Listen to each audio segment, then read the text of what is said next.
Meus amigos, na última terça-feira nós tivemos o 5º episódio de Percy Jackson e os Olimpianos, essa série aí que tá todo mundo amando. E eu vou comentar também o episódio 4, tá? O 4 e o 5, porque a gente tava em recesso, um períodozinho de folga, tá? Então, a gente vai comentar um pouquinho aqui sobre o 4º episódio e logo depois falar sobre o 5º episódio, que é o mais relevante aqui pra esse vídeo, porque estreou essa semana, beleza? Tá bom. Já aproveita, deixa o like nesse vídeo aqui, se inscreve no canal também, porque o canal tá entrando numa nova fase e eu quero você aqui junto comigo, tá bom?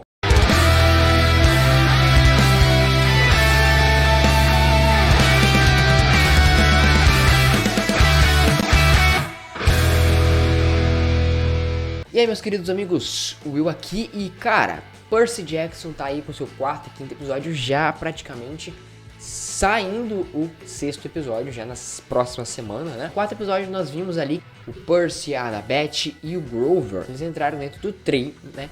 Pra poder levar eles em determinado local pra encontrar o raio. Nesse meio termo aí, né? Eles encontraram a Mãe Monstro, que até então a gente não sabia de fato quem é. Estavam sendo tanto culpados de ter quebrado o vagão do trem onde é que eles estavam dormindo. Tinha um monstrinho ali. E esse monstrinho foi usado para poder envenenar o Percy, que não fazia nem ideia de quem que era essa mãe monstro, né? Logo depois que o Percy foi envenenado, nós tivemos a cena em que os dois ali, o Grover e a Annabeth, tentaram curar o Percy com água, né? Porque nós vimos lá no 2º episódio da série que a Annabeth joga ele na água e ele é curado. E aqui nesse episódio eles tentaram fazer a mesma coisa, só que não mudou absolutamente nada, né? O Percy ali por conta da água, mas porque a gente sabe, né, que o Percy, ele é em questão de água corrente. A água do chafariz não combina, tipo, ele pode muito bem usar os poderes, né, com a água do chafariz, não tem problema nenhum, porém, ele não pode ser curado por essa água porque não está sendo corrida naturalmente. Por isso, né, eles foram a caminho do Templo de Atenas, que a Annabeth teve a ideia de desvendar algumas coisinhas ali e acabaram descobrindo também que de fato os monstros podem entrar, mas não teve uma condição especial ali para a Mãe Monstro entrar no meio do Templo de Atenas por conta de Annabeth e Percy, porque Percy Jackson, né, ele mandou a cabeça de Medusa lá para os Olímpos. E por conta disso, a Atenas teve uma atitude de criança com sua própria filha, né? E aí deixou que a Mãe Monstro entrasse ali, tipo, vocês fizeram merda, eu vou deixar com que vocês se virem aí. Não vou proteger vocês. E foi tipo assim. E aí ela mesmo queimou a própria língua, né? Porque falou que não podia entrar nenhum monstro ali e acabou deixando entrar. Em que eles sobem até um arco, né? Lá em cima, que é o lugar mais alto que tem ali no Templo de Atenas. E a Mãe Monstro vai atrás com a fera também junto, né? Eu esqueci o nome daquele monstro ali agora.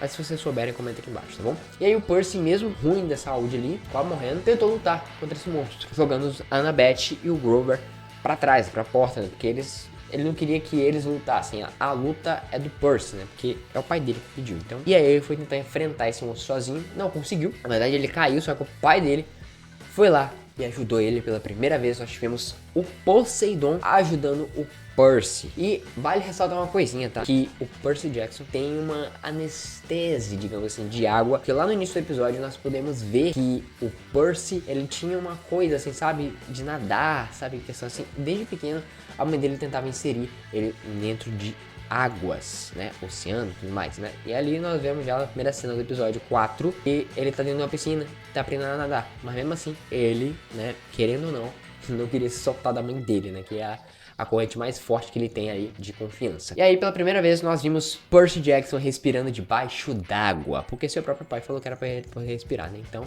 respire, Percy. E aí no 5º episódio, nós tivemos, por incrível que pareça, atitudes e consequências logo de início, né? Porque o Percy foi parar lá dentro do rio, e aí tudo que aconteceu ali, estouraram e tudo mais, os guardas, as autoridades e tudo mais, estavam atrás do trio ali dinâmico, pra poder descobrir o que estava acontecendo e tudo mais, né? E aí tanto é que até o Percy fala pra eles ali, pergunta pra eles, né? O que vai acontecer? Será que isso vai atrapalhar a gente a pegar passagens ou pegar qualquer outro tipo de transporte? E sim, atrapalharia porque eles teriam que dar documentos e também passagens, né? E se alguém viesse a ver eles, poderia muito bem acabar sendo presos ou consequências piores do que isso tudo, né? E aí, logo em seguida, a Annabeth própria, ela vê que as mandrágoras estavam ali e elas cortam uma linha. Isso quer dizer que alguém vai morrer. Um dos três ali vai acabar de arrasta pra cima no meio do episódio, né?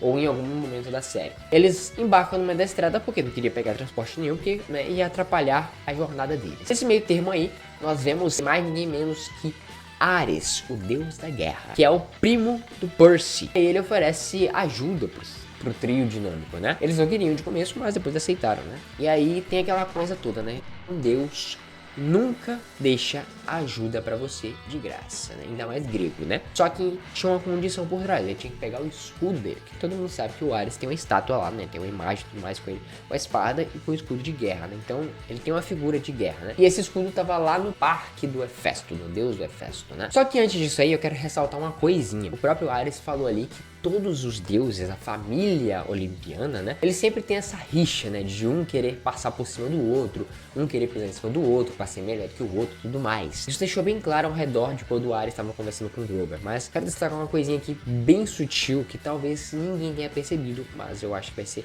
muito bom pra você poder perceber um pouco mais sobre a série, sobre os personagens em si, sabe? Sempre um tava trapaceando, sabe, em alguma coisa. E aí tem aquela coisa, né, poxa, tem vários deuses. Como o Ares falou, qualquer um pode ter roubado o Raio Mestre só pra poder fazer alguma guerra, né?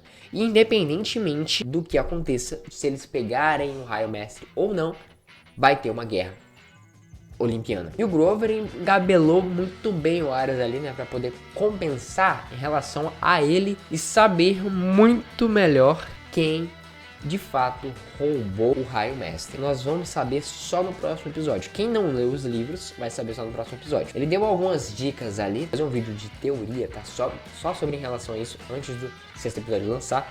Mas você que já leu os livros, tá? Comenta aqui embaixo quem pegou o Raio Mestre. Quem roubou o Raio Mestre? Comenta aqui se você já sabe. Beleza? E aí que tá, né?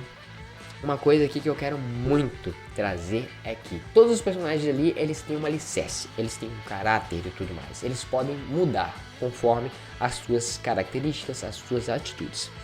E isso me contornou muito bem, sabe por quê? Porque mostrou a história completa, sabe? De Ares e os deuses ali, de quem... e Hefesto no caso, né? Que o Ares roubou, né? Ele foi rejeitado e tudo mais ali por conta da esposa Afrodite de Hefesto. Mostrou todo um desenho ali enquanto o Percy e a Annabeth estavam num barquinho ali pelas águas, né? Mostrou tudo ali. E aí eles têm uma leve conversa ali sobre por que a família toda é assim, sabe? E ele é o único que não pensa desse jeito, que não faz dessas mesmas características, sabe? E aí a Annabeth fala pra ele que a mãe dele preparou ele muito bem, porque ele é a mudança. E aí eu achei isso muito incrível, sabe por quê? Porque é um personagem que, tipo assim, pra ele era desprezível. Trouxe porque ele tava crescendo, né? E em relação a isso, a mãe dele mudou, né? A perspectiva dele com relação aos deuses. E aí ela cuidou dele muito bem também, né? Ela trouxe uma confiança pra ele, certo, sabe?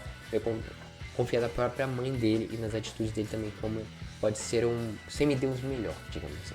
Diferentemente da família olimpiana, né? Cara, eu gostei muito, sabe, daquele final. Porque o Percy, ele se sacrificou. Ele, tipo assim, aquele momento ali foi aonde ele entregou o porquê que ele escolheu, literalmente, a Annabeth e o Grover. Porque se precisasse sacrificar, ele ia se sacrificar por eles, porque eles poderiam continuar a missão sem ele, sabe? E ali nesse exato momento a Annabeth percebeu que ele de fato não era igual aos outros. E que naquele momento mudou de fato o caráter da Annabeth também. Que ela queria ser igual a ele, ela queria ser melhor. Achei isso muito incrível mesmo. Achei top demais, sabe? Gostei muito desse episódio aqui. E achei que esse episódio aqui teve um pouco mais de desenvolvimento dos personagens, da trama e tudo mais, sabe? E também trouxe um pouco mais do enredo, né? Do contraste, assim, da família olimpiana, que a gente já conhece, mas bem mais a fundo com as histórias do Ares. Mas me diz aí, você gostou desse episódio? O que você achou da história desse episódio aqui? Você achou que foi muito corrido? Você achou que não foi? Qual foi a parte mais interessante pra você? E até agora, qual episódio você mais gostou? Me conta tudo aqui nos comentários, que eu quero muito saber a sua opinião, beleza? Bom, eu fico por aqui. Um beijão, um grande abraço. Não se esquece, deixa o like nesse vídeo, se inscreve no canal também, tá? Espero no próximo vídeo e fui!